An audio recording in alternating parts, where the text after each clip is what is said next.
Welcome to Floor Time. I haven't been covering this yet, but this is a print that I'm making, reduction print. I don't have the right screw head to take this off, but I'm using this as a backstop for my blades. I didn't know I'd be using it for this, but I'm glad I have it. And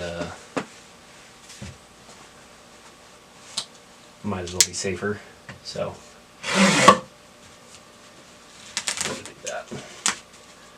So I've decided that I would be documenting more of my overall process in getting ready to submit this portfolio.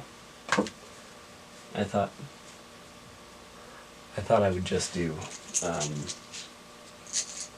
the painting, but I'm looking at things now and I'm like, you know what?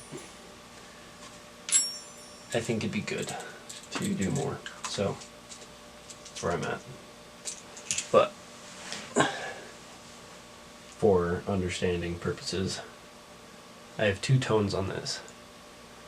I'm going to take a photo so that I can show that instead. And I'm going to do a voiceover explaining what I'm doing.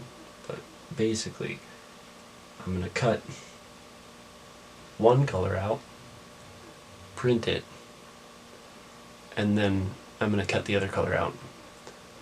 And I haven't done this before, so it's a little spooky. I'm also going to go over how I'm building a very cheap poor man's registration jig. So that should be fun. We'll see what happens. So right here we have the sketch for both of the colors. So the gray is the color that's going to be taken out last. Then we see the first cut, and then that's the first color. I forgot to take a picture, but this is the result of the final product. So there you go. Now right here I'm just cutting up my paper to size. As a rule of thumb for reduction prints, you want to cut more than you need. So I ended up doing 18 in total. I think I actually ended up keeping all 18, fortunately, because of the jig, and I'll go over that in a second. But this is a pretty easy process. I just measured what I could use for the paper, and then I had to only use 2 per sheet, and then there's that bigger part that I toss off to the side. I'll be using that for another print later. But pretty straightforward. Another thing that I noticed that I could do during this was I could use that little table thing to just lean over. So that was nice. I originally made that just to cover over a speaker amp system. So I haven't been using it because I have a 2-tiered desk in my room, but this is honestly a better system. I think I'm going to be doing it more in the future. Alright, so this is my current setup. Got a ruler for obvious reasons. Not really going to break down all the gear. Got some ink. I couldn't find blue ink, so autofocus is terrible.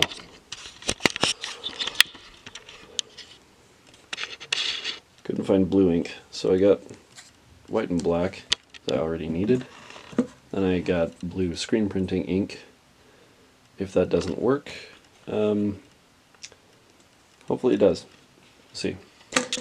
Knives are necessary, but like I said, don't need to break down everything. However, important things: I need to put pressure on the print. I need to ink the plate. And this sheet of glass is so that I can roll the ink. And then, of course, the part that I'm a little bit suspicious of is the poor man's rig that I made.